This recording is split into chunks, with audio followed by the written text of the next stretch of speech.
자, 여러분, 이 땅의 교회가 언제쯤 세워졌는지 이런 생각 한번 해보셨나요?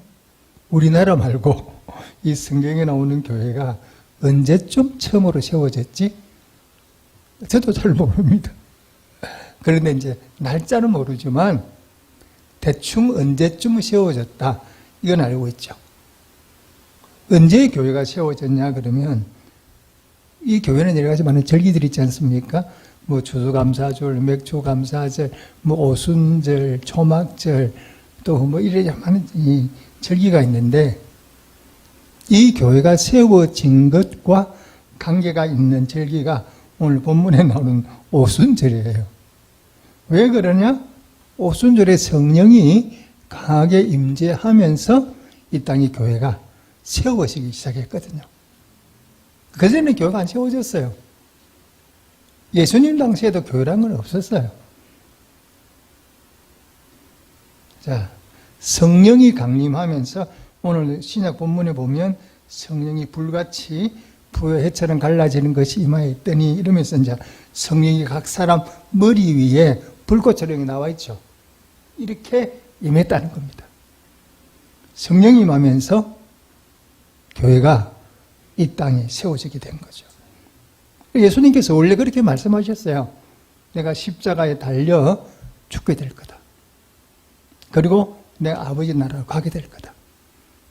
그러면 내가 간혹하고 나 대신에 내가 너에게 보내줄 것이 무엇이냐? 성령이다. 이렇게 말씀하셨어요. 그리고 예수님이 살아계실 때도 이 성령의 임재를, 때가 되면 성령이 모두에게 임하게 될 것을 여러 번 말씀하셨거든요. 그리고 오순절이 되니까 정말로 성령이, 구약성 오늘 요엘 말씀이 말세가 되면, 마지막이 되면 성령을 보내주겠다 하는 예언의 말씀이 오늘 우리가 읽은 요엘서 말씀이에요. 내 남종과 여종에게 성령을 부어주겠다, 이렇게 약속하시는데, 그 약속이 이루어진 것이 오늘 사도행전 2장 1절에서 4절까지 우리가 읽은 말씀이거든요. 그래서 성령이 뭐냐 이렇게 물어보면 하나님의 거룩한 영이에요. 우리 인간들에게도 뭐가 있습니까? 영혼이 있죠. 하나님의 거룩한 영이 바로 뭐냐? 성령입니다. 그래서 우리가 하나님 이렇게 하면 삼위일체, 성부, 성자, 성령, 그 성령이 이제는, 예전에는 선지자, 왕, 특별한 사람에게만 임했지만 이제는 모든 사람에게 성령이 임하게 될 것을 본문이 말씀하고 있고, 실제로 성령이 그렇게 임하게 된 거죠. 자, 성령을 언어로는 뭐라고 얘기하느냐? 루아흐. 한번 같이 해볼까요? 루아흐. 이 정도는 알고 계셔야 돼요. 그래, 어디 가도 조금 예수 믿어도 이걸 루아흐 이런 얘기를 하면, 어머, 저 사람 예수 잘 믿는가 봐. 그렇게 생각이 들게 만들 수도 있습니다. 그래서 본문으로 말하면 루아흐 이렇게 이제 얘기를 하죠. 그러면 성경은 계속 우리에게 성령 받으라 그러거든요. 끊임없이 강조하는 게 바로 뭐냐? 성령 받으라 이렇게 말씀하거든요. 그러면 성령을 어떻게 받을 수 있습니까? 자, 우리 1장 14절 말씀입니다. 1장 14절 말씀입니다. 함께 읽겠습니다. 시작. 여자들과 예수의 어머니 마리아와 예수의 아우들과 더불어 마음을 같이하여 오로지 기도에 힘쓰더라. 아멘. 오늘 본문에 나오죠? 마음을 같이해서 기도에 힘썼더니 뭐예요? 또 예수님이 말씀하셨거든요. 내가 성령을 보여주겠다, 보내주겠다고 예수님이 말씀하고 있어요. 언제? 자, 5절 말씀. 1장 5절 말씀. 사도행전 1장 5절 말씀 함께 읽겠습니다. 시작. 요한은 물로 세례를 베풀었으나 너희는 몇 날이 못되어 성령으로 세례를 받으리라 하셨느니라. 아멘. 자, 이 성령은 어떻게 해야 되느냐 그러면 말씀을 붙들고 마음을 같이 해서 뭐 해야 되느냐 그러면 기도해야 돼요. 기도할 때 성령이 우리에게 임하게 됨을 믿으시기를 주님의 축복합니다. 예수님도 말씀하지 않아요. 마태복음 7장에 내가 구하는 자에게 좋은 것으로 주지 않겠느냐. 또 누가복음에서는 내가 구하는 자에게 성령을 주지 않겠느냐. 하나님이 우리에게 주시는 가장 큰 선물이 바로 뭐냐? 성경에는 이 성령이라고 얘기를 해요. 그러니까 예수 믿는 사람은 너나 할 것 없이 모두가 반드시 성령을 받아야 되거든요. 그런데 어떻습니까? 이전에는 교회에 나오면 성령을 충만하게 받는 분들이 꽤 있어요. 그리고 성령을 받게 되니까 방언하는 분들도 꽤 많았었거든요. 아마 우리 교인 중에도 방언하신 분들 계실 거예요. 안 해서 그렇지. 그런데 요즘은 이전만큼 방언하는 사람을 찾아보기가 어렵습니다. 왜? 성령의 은사가 방언이거든요. 여의도 순복음교회 같은 데 가면 방언 받지 못하면 신자 취급도 안 해요, 거기는. 그만큼 이게 이제 이 성령을 받아야 되는데 왜 성령을 그렇게 우리가 받지 못하느냐? 다른 데 있는 것이 아니라 그만큼 기도하지 않으니까. 이전만큼 기도하지 않으니까 성령을 충만하게 못 받는 거죠. 왜 그렇습니까? 성령은 돈 주고 사는 게 아니거든요. 요즘 사람들은 뭐든지 돈으로 살 수 있다고 생각을 합니다. 실제로 돈으로 살 수 있는 것도 많지만 정말 귀한 것은 돈으로 살 수가 없습니다. 사도행전에 보면 시몬이라 마술사가 이 사도들이 막 성령을 충만히 받아서 능력을 행하니까 뭐라고 얘기합니까? 이 돈을 줄 테니까 나에게 성령을 팔아라. 이렇게 얘기하니까 사도들이 뭐랍니까? 네 돈과 함께 망할지어다. 이렇게 얘기를 했어요. 그래서 성령 받기 위해서는 우리가 뭐 해야 되느냐? 이 기도에 힘쓰시기를 주님으로 축복합니다. 기도하지 않고는 성령을 받을 방법이 없어요. 왜? 하나님 약속이니까. 구하는 자에게, 기도하는 자에게 내가 성령을 주겠다고 약속을 하셨거든. 그런데 기도 말고 다른 방법을 통해서 우리가 성령을 받느냐? 그거는 어려운 거예요. 하나님 말씀대로 역사하시는 분이니까. 그래서 꼭 기억하시고 성령 받기 위해서 기도 생활에 늘 힘쓰시는 성도들이 되시기를 주님으로 축복합니다. 아멘. 자, 그러면 이 성령을 받으면 어떤 일이 벌어져요? 그래서 성령 받으라고 말씀하는데 이 성령을 받으면 어떤 일이 벌어집니까? 자, 우리는 예수님을 어떻게 하느냐? 믿는다 이렇게 얘기를 합니다. 그런데 이 믿음이라는 게 내가 예수님을 믿고 싶다 그래서 믿어지면 좋겠는데 그렇게 잘 안 돼. 교회를 나오기는 나오는데 정말 예수님을 믿고 천국과 지옥이 있다? 이걸 내가 마음속에 새기고 이렇게 해야 되는데 실상은 그렇지 않는 거죠. 이 믿음이라는 게 인간의 노력으로 이루어지는 게 아니거든요. 믿음은 바로 뭐냐? 하나님이 선물로 주시는 거예요. 믿으십니까? 믿음은 내가 어떻게 하는 게 아니라 하나님이 우리에게 주는 선물이 바로 뭐냐? 이 믿음이에요. 그래서 내가 이 성령을 받으면 어떤 일이 벌어지느냐 그러면 예수님이 믿어져. 천국과 지옥이 있다는 게 어느새 내 마음속에 싹 들어와서 그게 믿어지는 거예요. 그 전까지는 교회를 나와도 왔다 갔다 하면 했지 믿어지지가 않았거든. 그런데 이 성경에 나오는 기적들이 오늘 갑자기 그 내 마음속에 믿어지기 시작하는 거예요. 여러분, 사도 바울이 어떤 사람입니까? 예수 믿는 사람을 핍박하고 죽이던 사람이에요. 이단이라고. 그런데 그런 바울이 자기의 남은 인생을 복음을 전하는데 다 쏟아부어 버리거든요. 인생이 180도 바뀌었어요. 어떻게 해서 그런 일이 벌어졌느냐? 한마디로 말하면 성령 받았거든. 성령 받으니까 자기 인생이 달라지는 거예요. 가치관이 달라지고 삶이 달라지고 모든 인생이 달라지는 거예요. 젊은이들이 뭐냐? 자기의 저 모든 건 다 던져버리고 선교사를 가고. 이런 일이 벌어지는 거예요. 제가 청년 시절만 해도 이 교회마다 봉회를 많이 열었어요.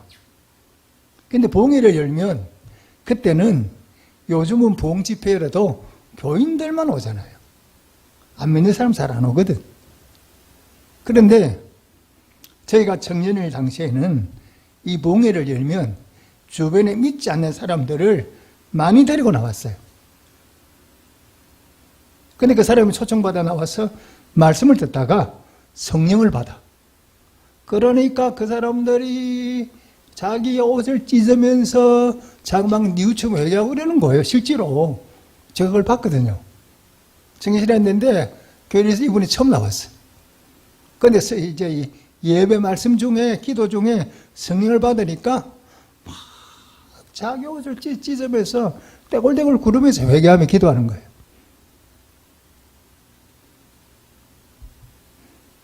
그건 성령 받지 않으면 하나님을 잘 몰라. 그냥 머리로는 아는데 그 하나님을 인격적으로 만나지 않으니까 하나님이 영적인 존재잖아요.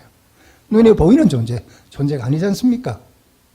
그러니까 하나님이 누군가를 잘 모르는 거예요. 그래 하나님이 어떤 분인가를 바르게 아는 방법이 바로 뭐냐? 하나님의 영이신 성령이 내 속에 들어오면 그 성령이 내 안에 들어오셔서 뭘 하느냐? 내 영의 눈을 뜨게 만들어서 뭐예요? 하나님이 어떤 분인지, 예수님이 어떤 분인지, 그분이 뭘 하셨는지, 우리가 어떻게 해서 구원받는지를 나도 모르게 다 깨닫게 되고 믿게 되는 거예요. 그래서 성령 받지 않으면 그냥 왔다 갔다 할 수 있지만 하나님과 깊은 교제가 이루어지지 않아요.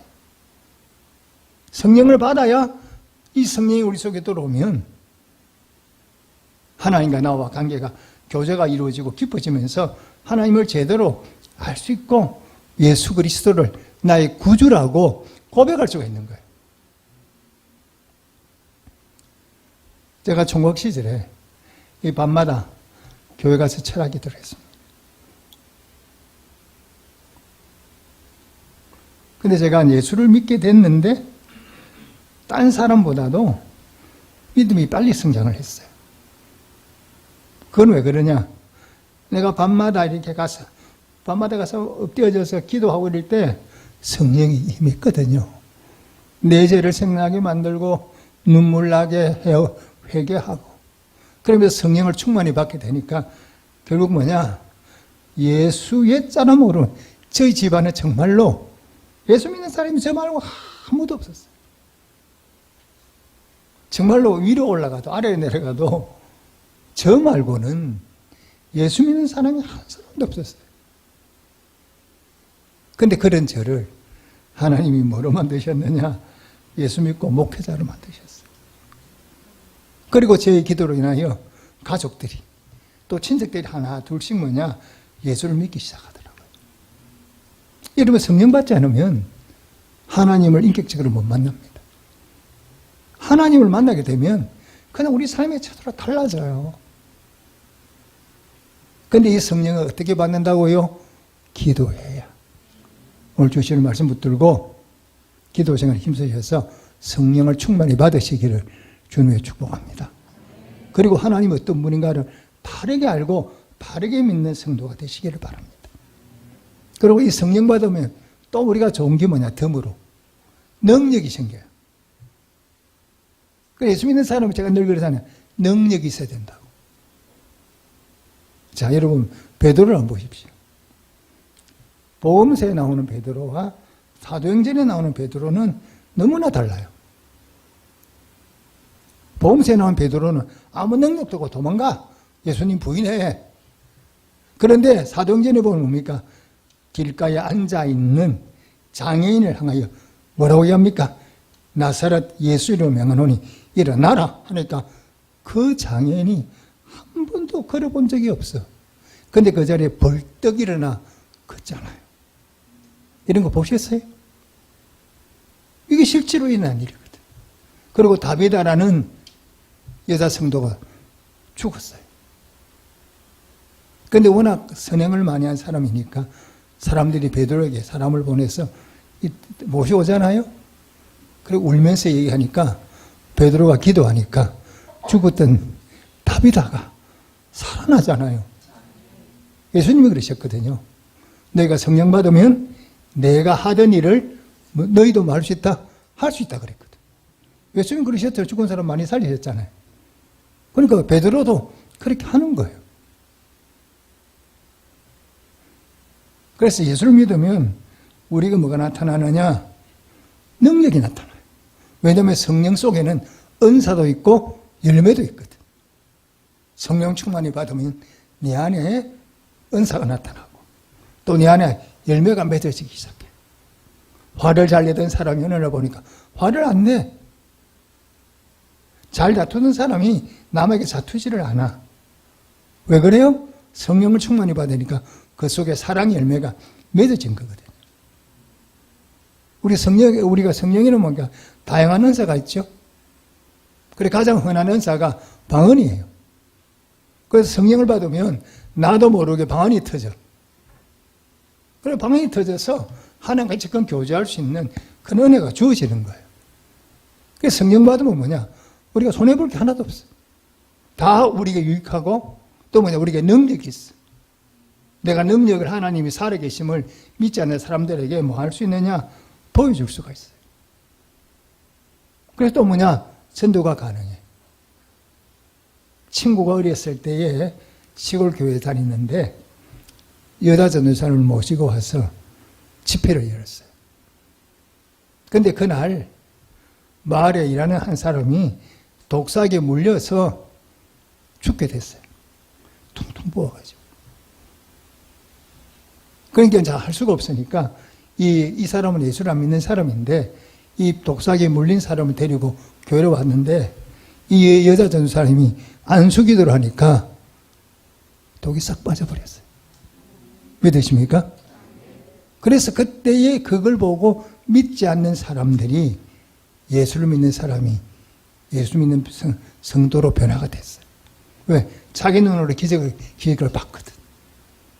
그런 신유의 은사가 능력이 어디로부터 나오느냐? 성령을 충만히 받을 때 그런 은사가 우리의 삶을 통해서, 우리를 통해서 나타나거든. 오늘 주시는 이 말씀 붙들고 정말 성령 충만히 받아 예수님의 능력을 모든 믿지 않는 사람들에게 증거할 수 있는 우리 성도들이 되시기를 주님으로 축복합니다. 그리고 성령을 받고 난 다음에 그럼 우리가 능력을 받고 예수를 바르게 믿고 이러고 난 다음에 우리가 힘써야 될 일은 뭐예요? 성령 받고 난 다음에 우리가 힘써야 될 일이 하나 있어요. 자, 어디를 가면 사도행전 1장 8절입니다.